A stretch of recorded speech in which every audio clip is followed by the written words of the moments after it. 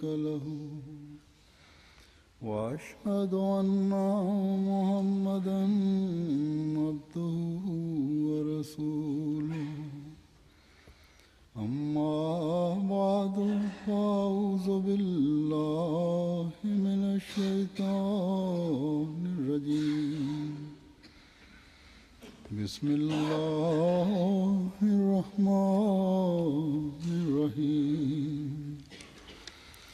الحمد لله رب العالمين الرحمن الرحيم مالك يوم الدين إياك نعبد وإياك نستعين اهدنا الصراط المستقيم صراط الذين أنعمت عليهم غير المغضوب عليهم ولا الضالين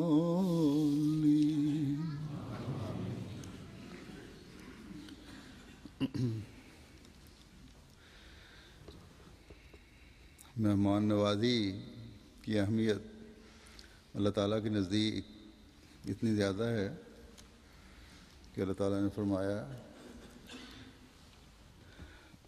ایک جگہ بلکہ زیادہ جگہ کہ وابن السبیل یعنی مسافروں کو ان کا حق دو. وابن السبیل جو ہیں یہ مسافر ہیں، پھر فرمایا ان کا حق دو. اور ایک دوسری جگہ حضرت ابراہیم علیہ الصلوۃ والسلام کے ذکر میں فرمایا کہ جب مہمان ان کے پاس آئے تو فوراً بھنا ہوا بچھڑا ان کو پیش کیا. اور پھر ہمارے آقا حضرت محمد رسول اللہ صلی اللہ علیہ وسلم نے فرمایا کہ جو شخص اللہ اور یوم آخرت پر ایمان رکھتا ہے اسے چاہیے کہ وہ مہمان کی تکریم کرے. یعنی مہمان کی تکریم بھی اللہ اور یوم آخرت پر ایمان کے لیے ضروری ہے. بس مہمان نوازی صرف ایک دنیاوی فریضہ ہی نہیں ہے بلکہ ایمان کی علامت بھی ہے اور ایک فرض ہے جس کا ادا کرنا بہرحال ضروری ہے. تکریم کا مطلب ہے کہ بہت زیادہ عزت و احترام کرنا. اور پھر ایک حدیث میں آپ صلی اللہ علیہ وسلم نے فرمایا کہ اللہ اور یوم آخرت پر ایمان لانے والے مہمان کا جائز حق ادا کریں. عرض کیا گیا کہ جائز حق کیا ہے؟ آپ نے فرمایا کہ ایک دن اور رات مہمان نوازی. بے شک حضرت صلی اللہ علیہ وسلم نے مہمان نوازی کے دنوں کی حد مقرر فرمائی ہے. فرمایا کہ 3 دن تک مہمان نوازی فرض ہے تم پر. ایک دن تو کم از کم اس کا حق ہے. اور پھر جیسا کہ میں نے کہا کہ 3 دن تک فرض بھی ہے. لیکن بعض حالات میں کئی دن بلکہ دنوں بھی آپ نے مہمان نوازی فرمائی ہے، بلکہ دنوں سے بھی زیادہ لمبا عرصہ. اور صحابہ کے سپرد بھی مہمان فرمائے. بنیادی نقطہ جو آپ نے بیان فرمایا ہے وہ یہ ہے کہ مہمان نوازی مکمل عزت و احترام کے ساتھ کی جائے. اور یہ عزت و احترام اس لیے ہے کہ یہ مہمان کا حق ہے. آپ صلی اللہ علیہ وسلم کیونکہ کامل شریعت اور احکامات لے کر آئے تھے، اس لیے ہر طرح کے لوگوں کا اور ہر پہلو کا آپ نے خیال رکھا ہے.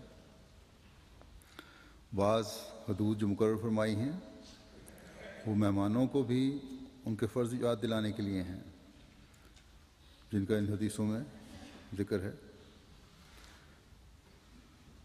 اس حوالے سے بھی انشاءاللہ تعالیٰ اگلے جمعے بات ہوگی، لیکن اس وقت جیسا کہ میرا طریق ہے عموماً میں میزبانوں اور ڈیوٹی دینے والے کارکنوں کو توجہ دلاتا ہوں، اس لیے ان کو توجہ دلا رہا ہوں کہ مہمان نوازی کا وصف ایسا ہے جس کے بارے میں جیسا کہ میں نے بتایا حضرت صلی اللہ علیہ وسلم نے فرمایا ہے کہ اللہ اور یوم آخرت پر ایمان کے لیے ضروری ہے، اور مہمان کا یہ حق ہے کہ اس کی مہمان نوازی کی جائے۔